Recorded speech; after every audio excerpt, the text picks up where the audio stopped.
मनोज जरांगे पाटील यांच्या आंदोलनाला राज्यभरातून आता मोठा पाठिंबा मिळताना पाहायला मिळतोय। वेगवेगळ्या राजकीय पक्षांचे नेते, आमदार आणि लोकप्रतिनिधी हे देखील जरांगे पाटील यांच्या आंदोलनाला पाठिंबा देत आहेत। नाशिकच्या देवळाली विधानसभा मतदारसंघातील आमदार सरोज आहिरे यांनी देखील मराठा आंदोलनाला पाठिंबा दिलेला आहे आणि ते नाशिकवरून जाणाऱ्या या आंदोलकांच्या भेटीसाठी दाखल झालेले आहे। आपण त्यांच्याशी बोलणार आहोत।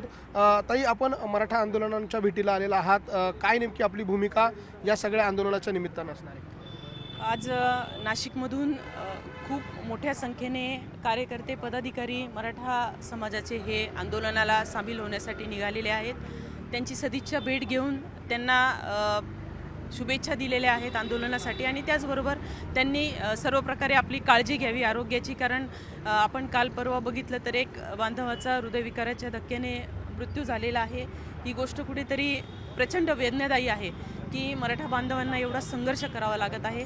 मी सरकारमध्ये असेल किंवा विरोधी पक्षात असेल हा वेगळा बाब आहे, परंतु एक मतदारसंघाची लोकप्रतिनिधी म्हणून आंदोलनाला पाठिंबा देण्यासाठी ही मी डे 1 पासून माझा पाठिंबा मराठा आंदोलकांसोबत आहेच आणि तो पाठिंबा परत एकदा जाहीर करण्यासाठी मी इथे उपस्थित झालेले आहेत। सगळ्यांनी योग्य त्या मार्गाने शांततापूर्वक हे आंदोलन पुढे सुरू ठेवून सरकारकडे योग्य त्या मागण्या मांडून आपल्याला न्याय मिळवून द्यावा आणि सरकारनेही टेक्निकली सगळा मुद्दा तपासून मराठा बांधवांना आरक्षण सुप्रीम कोर्टातही टिकेल त्या पद्धतीचं आरक्षण कृपया देण्याचं काम करावं। आज आपण नाशिकमध्ये पाठिंबा देण्यासाठी आलेला आहात। अनेक सत्ताधारी पक्षाचे आमदार आहेत, त्यांनी लेखी स्वरूपामध्ये या आंदोलनाला पाठिंबा दिलेला आहे। आपला लेखी स्वरूपातला पाठिंबा देखील असणार आहे का आणि आपण या आंदोलनात सहभागी होण्यासाठी जाणार आहात? नक्कीच मी लेखी स्वरूपातही देईल। मी सभागृहामध्ये सुद्धा माझी भूमिका मांडलेली आहे। अत्यंत प्रामाणिकपणे मी 1 दिवसाचं उपोषण सुद्धा माझ्या मराठा बांधवांच्या समर्थनार्थ केलेलं आहे। त्याच्यामुळे वेळोवेळी जेव्हा मराठा बांधवांना माझी गरज असेल तेव्हा 100% मी माझी भूमिका योग्य ती भूमिका मांडेल।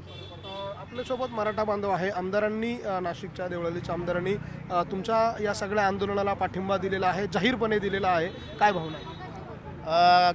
खरं तर आनंदाची बाब आहे। त्यातल्या त्यात त्या महिला आमदार असताना आणि जिल्ह्यामध्ये तुम्ही जसं म्हटले सत्ताधारी, सगळेच सत्ताधारी 15च्या 15 आमदार सत्ताधारीच आहे। फक्त 2 खासदार विरोधी पार्टीचे असताना त्या विरोधकांनी सुद्धा आम्हाला पाठिंबा दिलेला नाही।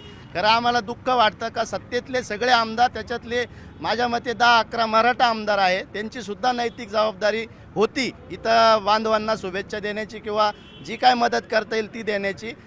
सगळ्या परिस्थितीमध्ये महाराष्ट्रातला सगळा गरजवंत मराठा ह्या आंदोलनात सहभागी होत असताना आमदार खासदारांनी घरात बसणं योग्य नाही। त्यांची सुद्धा जबाबदारी आहे की आपापल्या मतदारसंघातील मराठा समाजाच्या बांधवांच्या न्याय हक्कासाठी त्यांनी भांडलं पाहिजे, एवढ्या अपेक्षा नक्कीच आम्ही ठेवणार आहे। तुम्हाला वाटतं का इतर लोकप्रतिनिधींनी सहभागी व्हावं, सर्व ह्या पद्धतीने सहभागी झाल्यात, पाठिंबा दिला?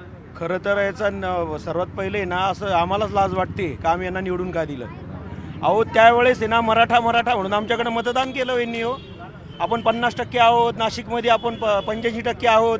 ज्या म्हणजे देवळाली मतदारसंघाच्या ज्या मराठा नाही आहे जातीनी, परंतु त्या धर्मानी मराठा आहे असं आम्हाला वाटतंय। आता त्यांनी स्वतः त्या महिला आमदार असून, एका सत्ताधारी पक्षातल्या त्या आमदार असून त्यांनी इथे येऊन आम्हाला पाठिंबा दिलेला आहे। आताच आमचे नानाजींनी सांगितलं काही इथले खासदार असतील, आमदार असतील, इथले 80% जे मराठा समाजाचे आमदार खासदार आहेत त्यांना वाटलं नाही का हा मराठा समाज गेल्या 8 दिवसापासून तयारी करतोय, मुंबईकडे जाण्याची कूच करतोय, त्यांना काहीच त्याचं भान नाही का? येत्या काळामध्ये हे बघा, आता इलेक्शन लांब आहे, 5 वर्ष आता लोकसभा आमदार नाही, स्थानिक पण असू द्या, परंतु मराठा समाजाने काय काय यापूर्वी केलेलं आहे याचं त्यांना भान असेल किंवा नसेल, पण इथून पुढचा काळ हा आमदारांसाठी, खासदारांसाठी भयानक असेल एवढं नक्की। आपण बघतोय नाशिकच्या देवळाली विधानसभा मतदारसंघाच्या राष्ट्रवादी काँग्रेस पक्ष, अजित पवार गटाच्या आमदार सरोज आहिरे यांनी ज्यावेळेला पाठिंबा दिलेला आहे त्यांच्या पाठिंब्यांचं मराठा बांधवांकडून स्वागत केलं जात आहे।